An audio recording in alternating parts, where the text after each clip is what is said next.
Welcome to Grizzly Tales for Gruesome Kids, a series of cautionary tales for lovers of scream.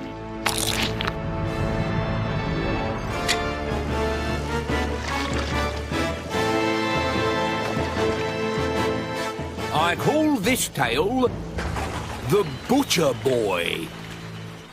There is a butcher's shop in Grizzly run by 3 generations of the same family, the Knucklebones.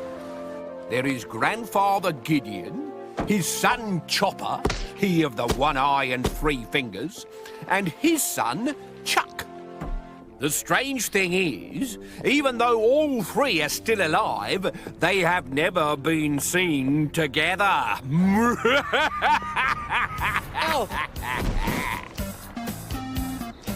Some children care how rich they are. Not how much they have in their piggy bank, but how much other children think they have. To be seen to be rich is everything. Now, money can buy you many things. Skateboards, trainers, mobile phones. What no one tells you is it can also buy you a one-way ticket to a poor man's picnic with the worms. Before he was rich, Gilbert believed in the power of money. When I have money, I shall be the most powerful boy in the school, he told his teddy bear Paxman. Rivals? What rivals? I shall crush them and smash them and squeeze them all dry. Oh, this isn't going out live, is it? He first became rich when his parents refused to raise his pocket money. The next day, a ransom note plopped through the letterbox. Gilbert's parents rushed upstairs to find an open window and evidence of a fierce struggle. "He really has been kidnapped," gasped his mother. "This photograph of Gilbert holding today's paper is proof." "And look at that," cried his father. "The room he's being held in has exactly the same wallpaper as this room." "Isn't life strange?" said his mother. And they hurried off to the bank to withdraw the money to have their son released. The next morning, Gilbert was back. "They stole my trainers and wouldn't let me watch telly." But in his waistband nestled a large wad of cash, which would change his life forever. Now that Gilbert was the richest boy in the school, he wanted everyone to know it. When Michael Turner brought his new chess set in to show and tell, Gilbert asked to be excused, and seconds later, after speeding to the shops, returned with his new automatic chess set, complete with self-moving pieces and a hologrammatic grandmaster to teach him how to win. When Phoebe Clawhammer bought a kite, Gilbert bought a hang glider. When Terence Filch bought an MP3 player, Gilbert bought his own band. When Chloe Swinton-Berry trotted in on her new pony, Gilbert bought a stallion called Granite, who had won the Grand National 5 times. And when Peaches Mulhoon and Ahmet Iqbal bought a beautiful wooden yacht, Gilbert bought a US warship, complete with launch pad for gung-ho presidential visits. Bring it on!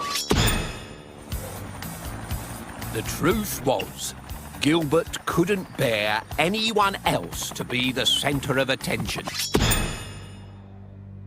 Then, one day, just after Christmas, Chuck, the Butcher Boy, brought his new bicycle into school. His family had just made a shed-load of money from turkeys, so it was the newest bike on the market with all the extras, including friction-free paint as used on the space shuttle, automatic gearing, onboard games console, and a uniquely moulded gel saddle to banish bum blisters. Even though he rushed into 50 different shops, Gilbert could not buy a better bike anywhere. When he got back to school, Chuck's bike was still the centre of attention. And it made Gilbert mad. Mad enough to do something stupid. If Gilbert couldn't buy a better bike, he'd steal the best and claim it as his own. That night, as an old-fashioned fog swirled down the street, an old-fashioned bicycle bell jerked Gilbert from his sleep. When he peered out of the window, he saw a colourless boy in jacket and cap, riding an old-fashioned butcher's bicycle. It was Chuck. From his front basket, he pulled out a metal object which glinted under the street light. Whoa! Bike? Then, thinking he was being clever, Gilbert shouted, "What bike?" But he was shouting to himself and the fog, because the butcher boy and the butcher's bike had disappeared. Gilbert returned to bed. Ah, Chuck, what do you want? I've come for my son's bike. Your son's bike? You haven't got a son. Who are you? What are you? I am my own daddy and my own son. Gilbert thought his heart had stopped. This isn't possible. I don't understand. We're a very close family, said Grandpa Gideon. We can trace our line right back to the Victorians, and everyone knows how strict the Victorians were. Gilbert made a dash for the door, but the old man beat him to it. We've been butchering in Hog and Gristle for 3 generations, looking after the neighbourhood, you might say, clearing it of undesirables. If it's meat you want disposing of, come to Knucklebone's. Oh, what does that mean? It means you shouldn't have stolen my grandson's bike. It's over there! Take it! But Chuck's grandfather wasn't interested in the bike. Bikes are 10 a penny, he said. Good meat, on the other hand, is priceless. I'll pay you.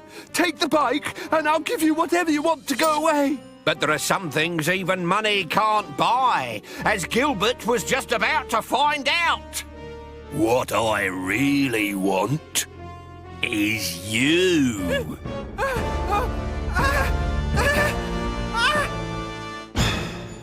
The next morning, Chuck rode his new bike into school and distributed Gilbert's expensive toys to all of the children whom Gilbert had hurt.